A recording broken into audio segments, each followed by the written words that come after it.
Saudara-saudariku, hari ini kita mendengarkan Injil Markus bab 2 ayat 18 sampai dengan 22.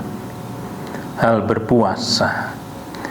Pada suatu kali ketika murid-murid Yohanes dan orang-orang Farisi sedang berpuasa, datanglah orang-orang dan mengatakan kepada Yesus, "Mengapa murid-murid Yohanes dan murid-murid orang Farisi berpuasa, tetapi murid-muridmu tidak?" Jawab Yesus kepada mereka, "Dapatkah sahabat-sahabat mempelai laki-laki berpuasa, sedang mempelai itu bersama mereka? Selama mempelai itu bersama mereka, mereka tidak dapat berpuasa. Tetapi waktunya akan datang, mempelai itu diambil dari mereka, dan pada waktu itulah mereka akan berpuasa. Tidak seorang pun menambalkan secarik kain yang belum susut pada baju yang tua, karena jika demikian, kain penambal itu akan mencabiknya. Yang baru mencabik yang tua, lalu makin besarlah koyaknya. Demikian juga tidak seorang pun mengisikan anggur yang baru ke dalam kantong kulit yang tua, karena jika demikian, anggur itu akan mengoyakkan kantong itu, sehingga anggur itu dan kantongnya dua-duanya terbuang. Tetapi anggur yang baru hendaknya disimpan dalam kantong yang baru pula." Saudara-saudariku, hari ini Senin pekan biasa kedua tahun B/2. Dalam Injil yang kita dengarkan tadi, Markus 2 ayat 18-22, Yesus mengajar tentang puasa. Masyarakat Yahudi melakukan puasa seperti yang dilakukan Musa di Gunung Sinai, Keluaran 3:4 ayat 28.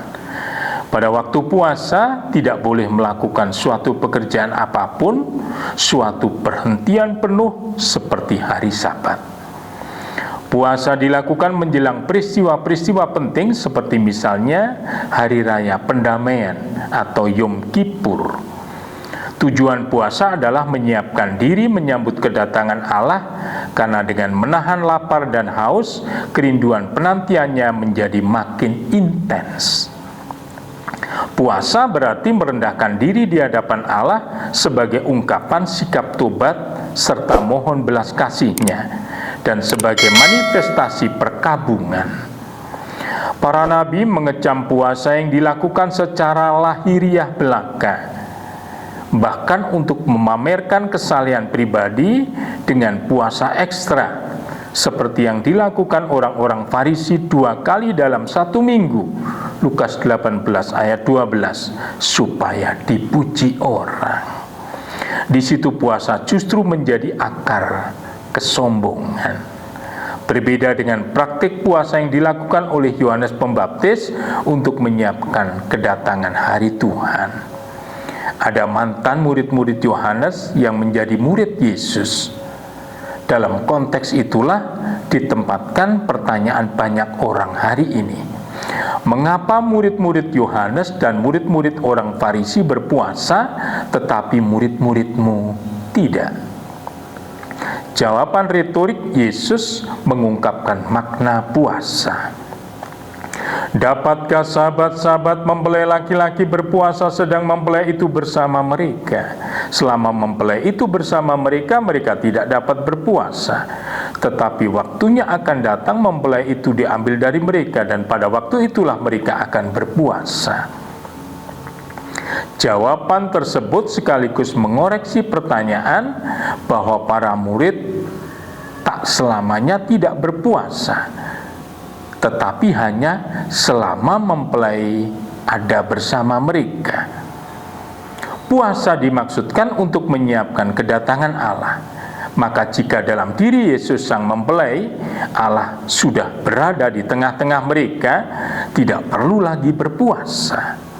Ajaran tersebut diteguhkan dengan 2 perumpamaan sejajar. Kain yang baru tidak bisa ditambalkan pada baju yang tua.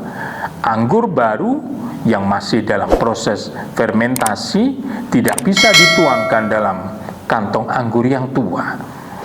dinamika fermentasi pemurnian dalam praktek hidup keagamaan yang baru bagi para pengikut Yesus tidak mungkin diwadahi dalam tradisi tua Yahudi.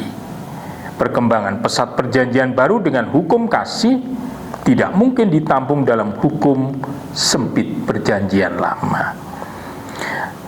Ajaran Injil hari ini, setiap orang Kristen berpuasa untuk memupuk kerinduan kedatangan yang kedua Yesus Kristus Sang Mempelai, mengosongkan diri agar dipenuhi dengan kehadirannya yang sakti. Berkat Tuhan senantiasa.